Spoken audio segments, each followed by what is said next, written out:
You're listening to Civic Media. You can tune into any of our live shows on any radio station across the state with the Civic Media app. Find us in your phone's app store and listen anytime, anywhere. This is your WXCO Daily News Roundup for Bull Falls Radio, 98.9 FM and 1230 AM in Wausau.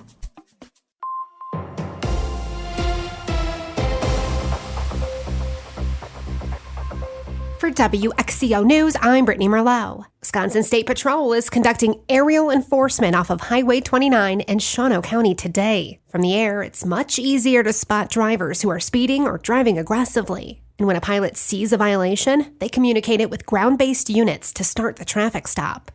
And flash floods are usually the result of intense storms dropping large amounts of rain within a short amount of time. It could also happen when a storm stalls and stays stuck over the same area. These floods can occur with little or no warning and can reach full peak within just a few minutes. And it only takes 6 inches of water to knock you down, and with only 1 foot, it can float your car and carry it away. Yeah, so we don't have an established standard on when to close the road, but if there's standing water, what we would do is we would reach out to our regional offices that maintain those roads and also work with State Patrol to determine if we need to close the road or not. That's Rebecca Simkowski, the director of Wisconsin Department of Transportation, Bureau of Highway Maintenance. What we do try to do is leave the road open if we can, just so people don't have to divert or go a different route. But really, if determined that there's a safety need, they will go ahead and close the highway. It's a process, though, and could take some time with all of the moving parts at work. Closing ramps, setting up cones. The law in Wisconsin is you should drive as fast as prudent.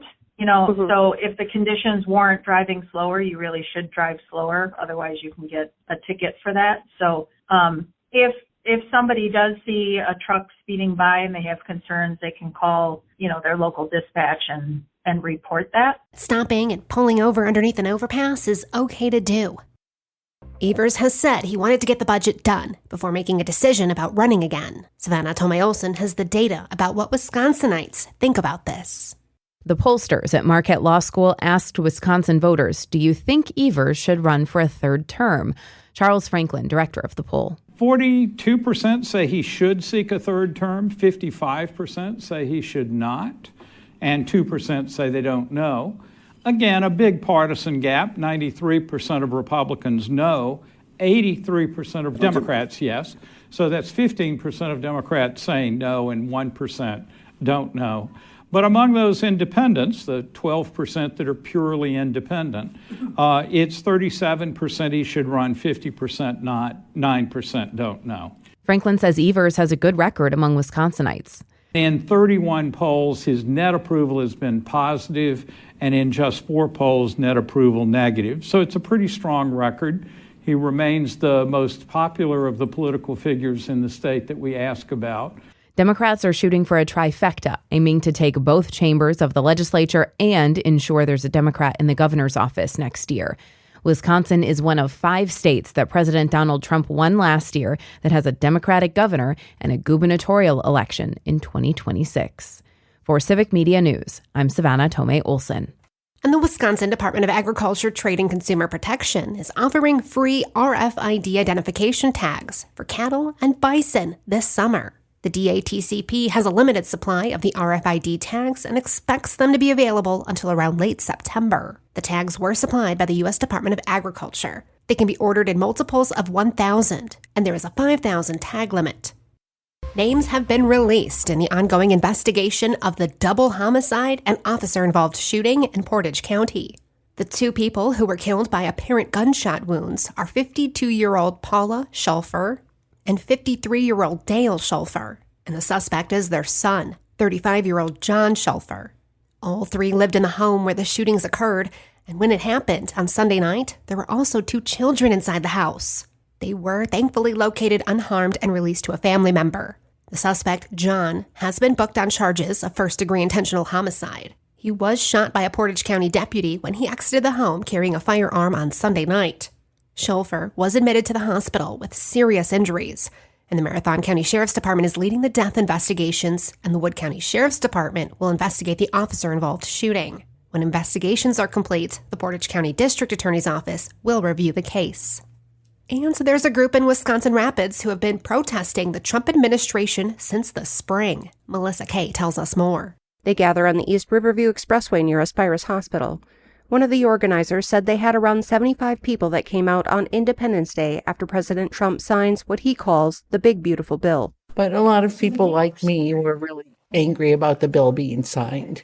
And there were a lot of discussions about that. And also, what is it going to look like in a year on the next July 4th? Are we going to be celebrating or not? Chris said many are worried about what will happen when people are kicked off Medicaid and other benefit programs. She said there were conversations around the implications of the tax cuts for the wealthy. Mostly that we're giving these big tax breaks to the top 1%, and really that it's harmful to the middle class and poor people. The effects of foreign aid on international relations may sound like a daunting title for a Tuesday night presentation at the local library, but Greg St. Arnold of Milwaukee brought a group of close to 30 people together with alacrity. I want you to find somebody you don't know and just go introduce yourself and say hi. So let's stand up. When Greg quieted the room, he asked everyone to say to each other, "Thank you for sharing your country with me." He said there are a few things in U.S. history that we can reflect on with pride. Some of those include the efforts we have historically made to improve conditions in other countries and our relationships with them as we all live on this one planet.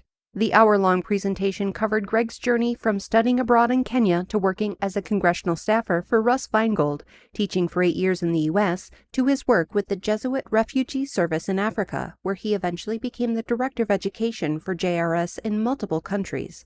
His knowledge and experience with how foreign aid is utilized has given him unique insight into why it's important. There's 3 reasons why we should all support foreign aid. Number 1 is that it makes us safer as Americans. Another way that it makes us safer is by stabilizing unstable situations or unstable areas. Greg said the third reason is that if U.S. aid, funding, resources, and influence are lost, other countries will step in to fill the vacuum. It was both smart strategically, and it was a good thing to do. It was the right thing to do for the United States to be engaged in kind of helping build and stabilize these types of places. And we've just kind of walked away from it. What can we do now? Greg said talk to people about why foreign aid is good, figure out their concerns, such as national security or growing markets worldwide, and how foreign aid helps those efforts, and support good programs. I'm Melissa Kay for Civic Media News. Real news and great conversation. Some time off for the Brew Crew. Hi, I'm Mike Clemens with sports. Baseball, the Brewers have the night off before they host the Nationals tomorrow night. The Brewers beat the Dodgers yesterday, 3-2 in 10 innings. Jackson Churio at the plate, with Sal Frelick at third on FanDuel, Wisconsin. Churio, base hit! Ball game! Frelick scores! And the Brewers win! They sweep the Dodgers! Jackson Churio with his first career walk-off, and he makes a winner out of the Brew Crew, sending the Dodgers to their 6th straight loss. It's also the first time the Brewers have ever swept the Dodgers in a series played in Milwaukee. And after the game, it was announced that closer Trevor McGill has been selected for the All-Star game next week in Atlanta. NBA, Bobby Portis tells ESPN why he wanted to stay in Milwaukee and play for the Bucks. Just the atmosphere, man, just the culture, man, just being in Milwaukee kind of helped shape and make my career. With sports, I'm Mike Clemens.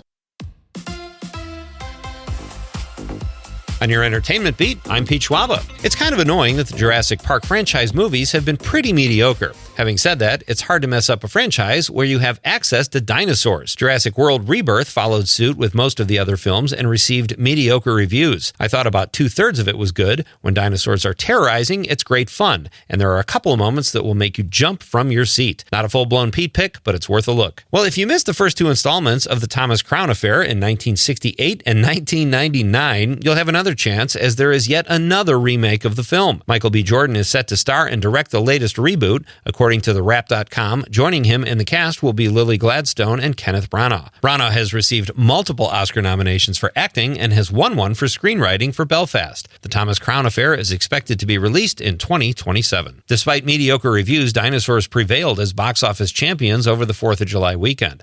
As expected, Jurassic franchise Rebirth, also known as Jurassic World Rebirth, was tops at the box office, pulling in $147 million domestically over the 5-day weekend and $318 million worldwide. The film stars Scarlett Johansson and Mahershala Ali and some pretty impressive CGI dinosaurs. Coming in second place was the Brad Pitt-driven F1, which brought in $26 million and saw a somewhat respectable drop-off of 54% from the week before. How to Train Your Dragon came in third place with about $10 million in its fourth week of release. The family film is now at $224 million domestically, with well over $500 million worldwide. Rounding out the top 5 were the Pixar film Elio with about $5 million buku Dolores, and 28 Years Later came in fifth place with $4.6 million at the gate. Actor Mark Ruffalo has taken shots at podcaster Joe Rogan, insinuating that Rogan is late to the game with his ICE raid outrage. The Kenosha-born Ruffalo said it's a little late now to pretend like Project 2025 didn't exist and wasn't the playbook all along, saying about Rogan, "You are either not that smart or not that dumb. It's hard to tell at this point." Ruffalo has a host of projects set to drop in the coming months, and despite a solid performance as always, is still probably trying to forget he was part of Mickey 17. AMC Theaters recently announced they would play more commercials before movies to help offset a budget deficit. That's probably not something most moviegoers wanted to hear, but in a move in the other direction, beginning July 8th, the movie chain will offer 50% off tickets on Tuesdays and Wednesdays. The chain has also announced they will offer discount popcorn and soda on those days.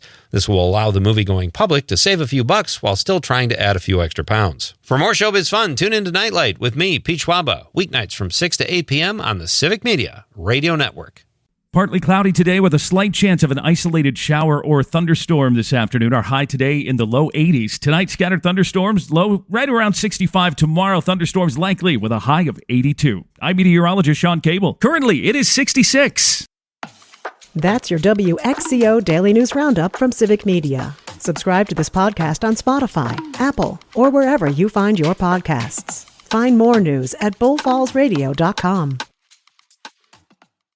The national news cycle never stops, but it can be hard to find news about your local community. Civic Media is dedicated to providing quality local and state news coverage across Wisconsin. With the Civic Media app, you can get notifications about local stories that matter to you and your community. Find the free Civic Media app in your phone's app store and choose notifications from the menu to tell us what kind of news you want to hear about.